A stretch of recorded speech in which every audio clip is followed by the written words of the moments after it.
आई, एवढीशे साहित्य घेतलंस, काय बनवतेस? मी आहे ना बाळा आज उपासाचे बटाटा भजी बनवणार आहे. वाव. हो, त्यासाठी आहे ना मी 3 बटाटे घेतलेले आहेत हा आणि थोडंसं शाबू तांदूळ घेतलेले आहेत हा आणि हे वरईचा तांदूळ घेतलेले ती पाऊण वाटी वरईचा तांदूळ आहेत हा आणि अर्धी वाटीच्या पण खाली शाबूस तांदूळ आहेत आणि थोडीशी लाल मिरची पावडर आणि मीठ घेतलेलं आहे. ह्याला एवढं साहित्य लागतं, त्याला जास्त नाही लागत आहे. तर पहिलं आहे ना मी ही भाजून घेणार आहे, दोन्ही मस्त पुसून घेऊन भाजून घेणार आहे. याला चालेल. शाबू आणि वरईचा तांदूळ पुसून घेतलेले आहेत बरं का स्वच्छ. आता मी ह्याला दोन्ही मिक्स करून भाजून घेणार आहे. बारीक गॅसवर भाजून घेणार आहे मी. सोडेल आपण मसाला भाजून घेणार आहे, असं क्रिस्पी होईपर्यंत भाजून घेणार आहे. आता हे ना गार करून मी वाटून घेणार आहे. मी आहे ना हे बटाट्याचे चिप्स काढून घेणार आहे. आता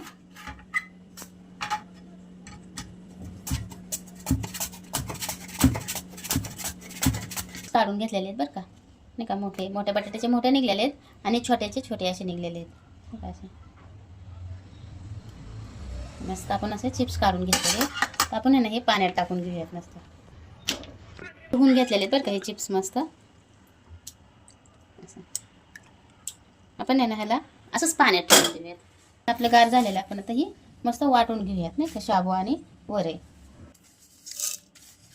आता बारीक करून घेणार आहे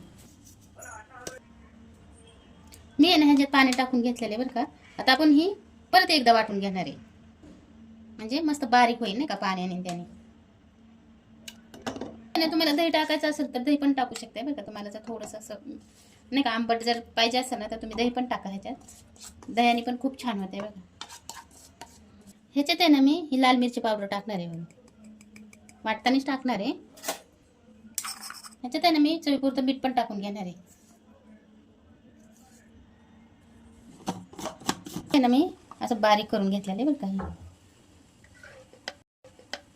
असं मिश्रण करून घेतलेले शाबू आणि वरईच्या पिठाचं. ह्याच्यात आता आपण काहीच मिक्स करायचं नाही बरं का, एवढ्यातच करायचं. खूप छान होते बरं का. वास तर ह्याचाच खूप छान यायला लागलाय, ह्या नाही का मिश्रणाचाच. ह्याच्यात आता सोडा वगैरे काहीच टाकणार आहे, कारण हे पिठच आपलं असं घुसघुशीत असतं ना, की नाही का. सोडा टाकला तर आपलं असं नाही का बसच उतो आल्यासारखं, म्हणजे की येईल, नाही का ते. आपण ह्याच्यात सोडा नाही टाकायचा, आपण असंच तळून घ्यायचं आता हे, कारण असेच कुरकुरीत मस्त होतात, नाही का. असं कोरडं करून घेणार आहे बरं का. कोरडं करूनच हे नाही का तळायला घ्या, कारण ह्याला आपलं जे मिश्रण केलेलं आहे ना ते बसणार नाही ओल्या ह्याच्यात टाकल्यावर. आपण हे कोरडं करूनच मिश्रणमधून टाकून म्हणजे तळून घेऊयात. हे असं कोरडं करून घ्या, म्हणजे मस्त त्याला बसली आपलं बॅटर केलेलं, नाही का. असं बघा आपण बटाटा भजी करून घेणार आहे सगळं.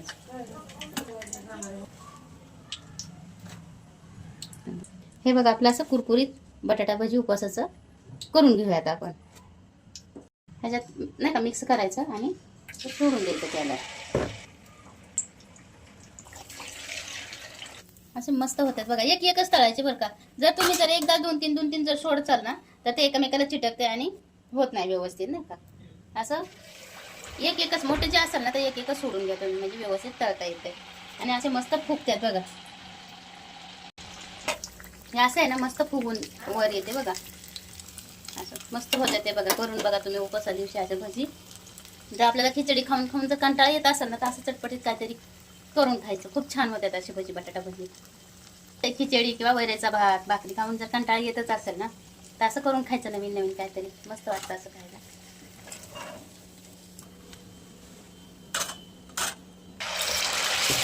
हे असे मला तर खूप आवडतं असं करून खायला, नाही का. असं दोन जर टाकलं ना आपण तर असं चिटकतं हे, नाही का, व्यवस्थित बसत नाही, नाही का. म्हणून आहे ना एकच तळून घ्यायचं, म्हणजे मस्त बसलं जाते त्याला आपलं मिश्रण. हे बघा असं निघतं दोन टाकलं की चिटकून एकामेकाला चिटकतं ना ते, तर बसत नाही व्यवस्थित. तर आपण कधी पण तळताना आहे ना एकच तळून घ्यायचं. आणि मोठी बटाटा असतात ना तर ते खूपच छान आहे बघा. छोटे बटाट्यांचा वेळ लागतो. जर तुम्हाला असं बटाटा भजी करायचं असेल तर मोठेच बटाटे घ्या, असे साईजचे मस्त होतात, नाही का.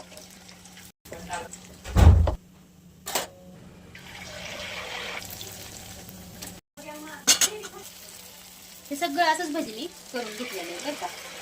ते आमचं बॅटर पण आता संपलंय. बॅटर पण संपलेलं आहे आता सगळं. चालेल. लगेच जर तुम्ही उलटायला गेलं ना तर लगेच चिटकतं असं, नाही का. त्यासाठी आहे ना त्याला थोडंसं त्याला पण थोडंसं शेकायला वेळ द्या, म्हणजे मग ती मस्त उलटल जाते, नाही का. असं हे बघा हे असं. आणि जर तुम्ही लगेच जर असं उलट चाल ना तर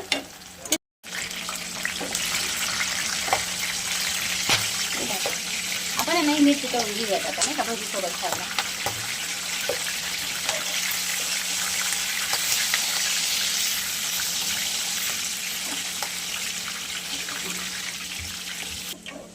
मिरची अशी काढून घेते नाही का. मिरचीवर थोडंसं मीठ टाकून घेऊया.